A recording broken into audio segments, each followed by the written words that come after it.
Am I the antagonist for saying that I would be more devastated if my twin brother died than my fiancé? There is some backstory that I have to get through. I, 24-year-old female, have had two brothers, a twin and an older one, 26-year-old. We've been really close since childhood. Brothers doted on me a lot and I clung to them like a little sister. We were best friends. Then, when we were 12 and 14 years old, our parents got into an accident and passed away, and we were sent to live with our aunt and uncle. We could tell that they didn't really want us, but since we don't really have any other family, they took us in so we wouldn't be in the system. So we spent most of our teenage years being ignored and relied on each other for emotional support. As the years went on, things became a little more manageable. We were able to function more. We were still close, but life started happening. We got jobs and all went to college, and that's where I met my fiancé. When it came time to introduce my then boyfriend to my brothers, they all got along well. And now that we're engaged and living together, things were still going well. But then, a few months ago, my older brother got in an accident. A drunk driver. A few days after it happened, I just wanted to be by my twin. I couldn't stop crying. I was paranoid that something might happen to him too. Whenever I'd come home, I noticed my fiancé growing distant from me. He was there when I would need to talk to him, but he wasn't the same. I tried to ask him, but he would just dismiss it, and I barely had energy to even get through the day at that point. Things were just starting to calm down. Then a few days ago, after coming home from lunch with brother, he snapped on me. He told me that I'm acting like I don't care about him anymore, that I care more about brother than our relationship. I don't see that. I'm there with him every night. We live together. I make sure some kind of dinner is made when he comes home from work every night. He asked me, why couldn't you cry to me instead? Or, why couldn't you ask how I was doing? I thought that since that was our older brother, twin could truly understand some things he couldn't, and I didn't want to burden him too much. We both said some hurtful things, and out of nowhere he asks if I would feel the same way if something bad happened to him. In the heat of the moment, I said, I would be devastated, but not as much as if twin died. His face went white. I regretted saying it, but things were so heated, and I felt like he wasn't even trying to understand me. Why would he even ask me a question like that? That was our older brother who died. I can't fathom handling any more of my family dying. I said something horrible, but why did he have become so cold? It's been about 2 days since this happened, and after getting some outside perspective, I wanted to see if maybe we could at least talk it out, regardless of how I'm feeling, but all he can focus on is what I said. And to be honest, considering some of the hurtful things he said to me, I can't say anymore that I regret saying it. Your lack of empathy towards your fiancé during a difficult time for him is concerning. It seems like there are deeper issues in your relationship that need to be addressed. It might be worth considering if this is truly the right person for you. Am I the antagonist for ruining my friend's wedding pictures? I, 27-year-old male, am not a professional photographer by any means. Actually, I am a dental nurse. I was very into photography from the age of 13 to 20. I did General Certificate of Secondary Education and Advanced Level Photography. And then after I finished school at 18, I did a 2-year Art Foundation diploma with a photography specialism. Due to this, I have a few cameras, including film cameras, a good knowledge of Photoshop, and I used to be able to develop my own film, though I am not sure if I still have that skill as it's been a while since I last did it. I haven't done much photography since then, though, because I realized I preferred it as a hobby rather than the quite brutal and competitive world of professional photography. My friend, Ruby, 27-year-old female who I went to school with, got married 2 weeks ago. About 3 weeks before the wedding, she called me crying, saying she didn't have a photographer because she couldn't find anyone who would shoot the wedding and film, her preference, for less than a couple of grand. She had a very long wedding and reception with lots of people, and she wanted several hundred photos from the day. If you know anything about film, you know you can only shoot 24, 36 pictures, and the speed of film need to take pictures in sizes relatively expensive. Also wanted them in color. I tried to give her solutions, but she was dead set on this and said it was her wedding, so she should be able to get what she wanted. Eventually, she asked me if I would take the photos. I was initially hesitant. As I say, I am not a professional photographer, but she really pressured me into it, basically implying that her wedding would be ruined if I didn't, so I agreed. The pay she was offering me was not good, about £250 sterling, but she's one of my best friends and framed the request like it was a favor rather than a service, so I accepted the loss. I knew that doing it all in film would not work, as in I did not have the skills to do it, and be incredibly expensive, so on the day I took hundreds of photos digitally and edited them in Photoshop to look like film. Honestly, she was thrilled with them and didn't even realize they weren't real film. I don't even know how she found out because she believed my editing job at first, but she called me today to tell me that I have ruined her wedding and her pictures, and that I betrayed her trust. Her and her husband are both furious at me and telling me I'm selfish. She said she asked for one thing from me and I couldn't even do that. Other friends are weighing in, saying it was a shady thing to do, and one even said that I could forget about any future work because no one would hire me after this. I am not a photographer, and I just don't know if I am the asshole because I did lie, but it was a difficult situation and the pictures are nice. So, am I the antagonist? Your friend was pushy and overly dramatic, but you should have been honest about what you could and couldn't do. It's important to learn how to say no and grow a backbone. Instead of deceiving her, you should have laid out the options clearly. Pressuring friends for work at discounted rates is unfair, and everyone involved in this situation could have handled things better. Caught my husband cheating and now I don't know how to forgive him. My 32 years old female husband, 35 years old male, and I have been together for 12 years now with 3 kids. Years ago I caught him messaging other women, sexting, photo swap, etc. We were in a bad place and he said it's not cheating to him. I disagreed, so he said he understood it was cheating to me and it wouldn't happen again. I wanted things to be okay, believe him, so we worked through it. I thought that would be it. Fast forward to 2 years ago. I just had my son and was not in a good place. Postpartum depression, self-esteem shot, really struggling, but doing everything I could to get myself healthy. With 3 kids, a new baby, and his long hours at work, we didn't have a ton of quality alone time, but I really wanted to get back to feeling sexy and sexual. He was affectionate and always told me how much he loved me, how important I was, the best thing to ever happen to him, but was hot and cold sexually, and had made offhand comments about me being heavier post-baby, so I was extra sensitive. There was a weird instance where he was up super late, and I came out to him typing to someone on Reddit. I could see a female photo but didn't get much more, because he shut his phone off the second he saw me. He denied it and told me he thought I was acting crazy. He became enraged and basically told me he didn't appreciate my accusations and needed to reconsider what he wanted if I was going to be accusing him of talking to other women again. I ended up apologizing and moved on, but it kept eating at me. I tried to play it off as part of my postpartum self-esteem issues, but I couldn't shake something feeling off. I know I shouldn't have, but when he was sleeping I checked his phone.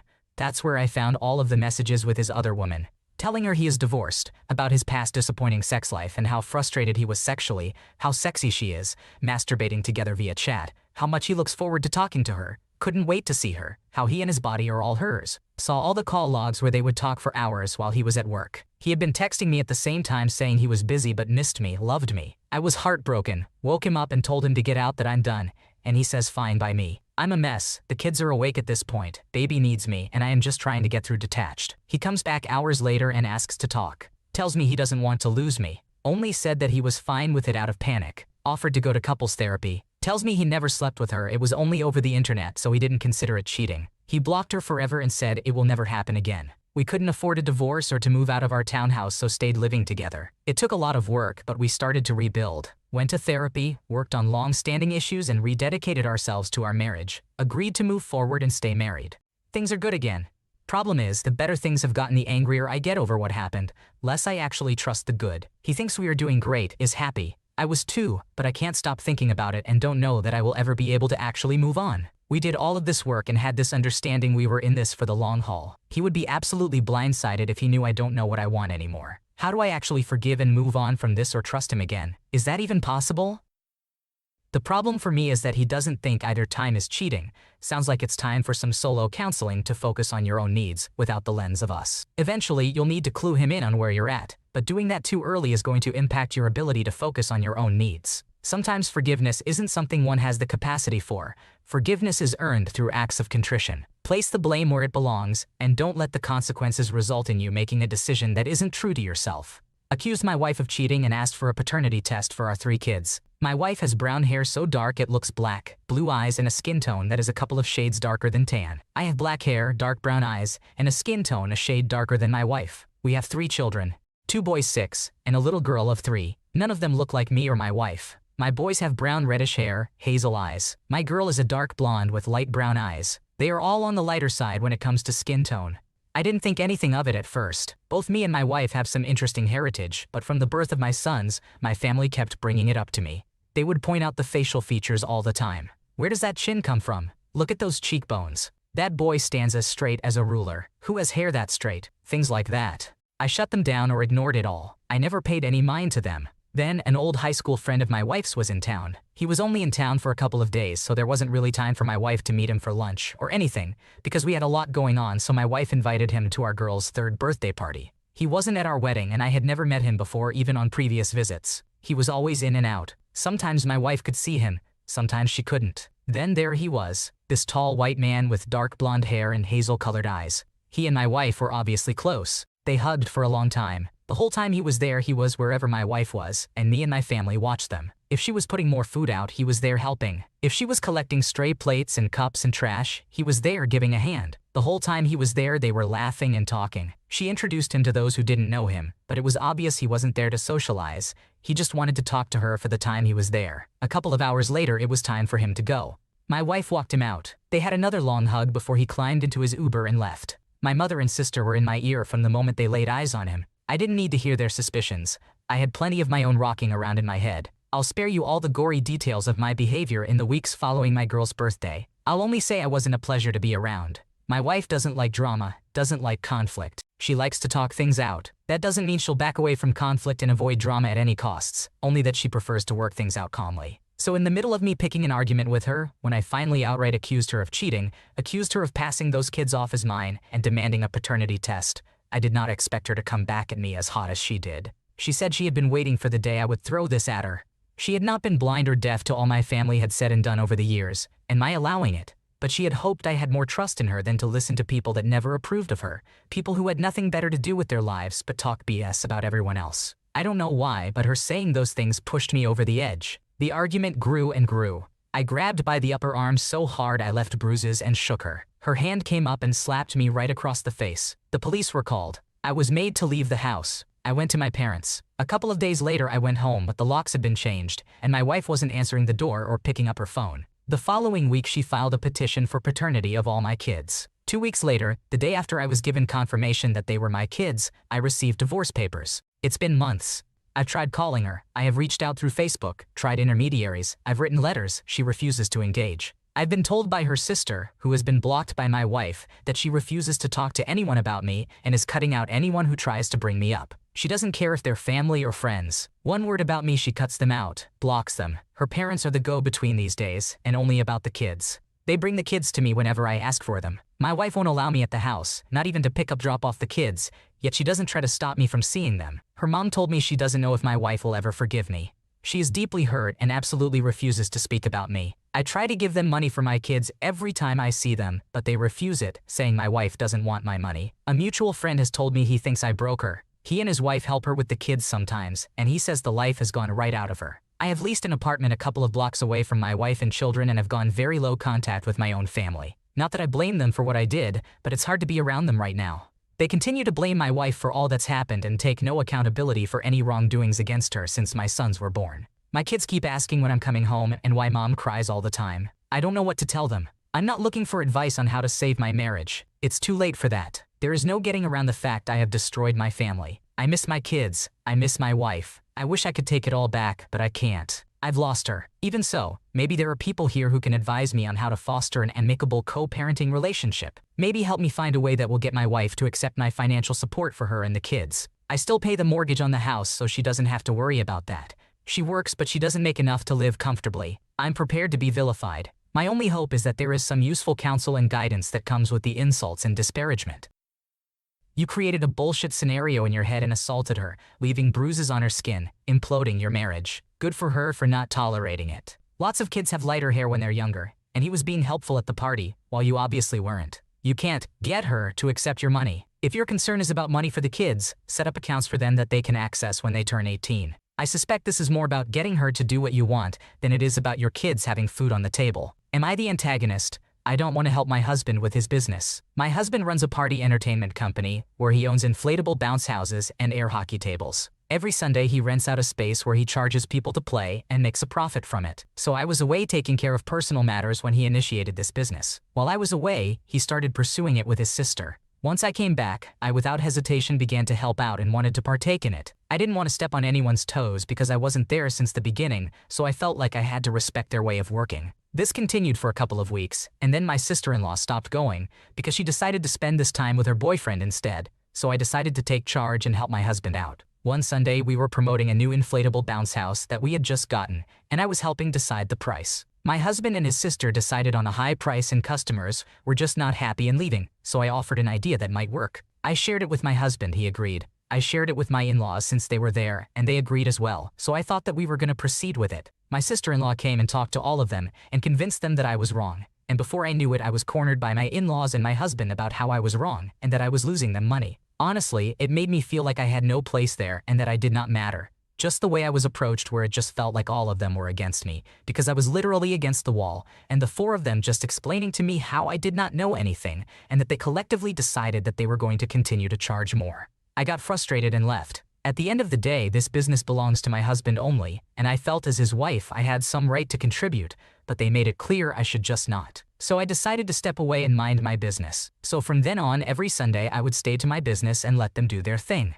Now my sister-in-law got a new job and can't help my husband out, so he wants me to start going to help him out. Honestly, I don't want to. So basically he is mad at me and says I don't support him like a wife should because I said I don't want to help with the business anymore, and I don't feel like my place as his wife was respected. To be fair, the only difference I added to their price was adding 5 more minutes to the playtime. I never asked to lower the price. They shouldn't have gotten so defensive. If the business can't afford to pay you, it's a hobby. Your husband and in-laws have taught you not to give up your Sundays for it, supporting him to run it as he wants. He's the one being the jerk. Tell him to find someone else to help after sticking your neck out last time. Am I the antagonist for not giving a shit about what happens to my sister-in-law? I literally made this account so I can share this. Just now, I walked into my mother looking confused as frick with her phone in her hand. Naturally, I asked what's up. I was then faced with a block of text from my sister-in-law about her son. For context, my family and I moved to a different country without my other siblings. I have 3 younger siblings living here. One of them needs extra care, physical therapy, speech therapy, and other stuff. My mom takes care of her primarily because I have school. This year my nephew, 20 years old, moved in with us to also go to school. It was an adjustment for sure, but overall we made it work since my parents consider him as their son. I don't want to sound like a jerk, but he's a disaster. Not in personality because he's a real nice kid. He can't do anything. Just to give you an idea, cleaning? No. Cooking? Wasn't counting on it. Making his bed? Nope. Flushing the toilet? No. He does not. My dad has this whole thing about it. He even shaves and leaves the hair just there. Why? His parents never really made him do anything. This was especially weird since our family has strong beliefs when it comes to stuff like personal hygiene and stuff. But again, it's been 5 months now, we're fine. Not great, but doing fine. My mom, bless her heart, feels bad for him. Dad yells at him for the hygiene stuff, so she does stuff for him, like occasionally cleaning his room and washing his clothes regularly, which I was a bit bitter about because I had to do my own laundry at age 12, but whatever, she washes the whole basket, and only asks him to go hang them to dry since it's a long walk to the 4th floor. Which brings us to what happened. I took my mom's phone. My sister-in-law's text was basically saying my son won't say no. He says yes to anything, so please ask him to do more appropriate chores, like getting something from the store. I called him the other day, and he said he had to hang your clothes to dry. I mean, you have a kid, she's an adult. Anyway, I explained it to my mom, and she was understandably upset, offended even. Does she think I'm a maid? I have other stuff I have to take care of, was the general vibe. Mom is not a strong writer. She gave me the phone and told me to write down what she says word for word, which I happily did. All you need to know about her response is the part where she went, "That's rich coming from you. You didn't even teach him to clean his poop properly." I told my mom to chill. When Dad woke up, I told him everything. He's a very stern, no-nonsense guy, and everyone is scared of him. I showed him the texts and everything. He was also very offended. He doesn't even know how to clean his poop, were his exact words. He said he'll talk to her, and my brother today, using her son's phone. I honestly don't know how this'll go, but I was so angry for my mom, I don't even care. So am I the antagonist for not feeling bad for her even though shit is gonna go down today? My friend thinks it's a dick move. I really don't. Not the antagonist. Your mom needs to stop enabling him and teach him basic life skills like laundry and flushing the toilet. He needs to learn to respect others and take care of himself. If he can't live up to basic expectations, he should find his own place to live. His mom should not expect others to cater to his lack of responsibility. Thanks for watching. When you subscribe, make sure to hit the bell to turn on notifications so you never miss a video. To finish listening to all the stories, check out the playlist in the description.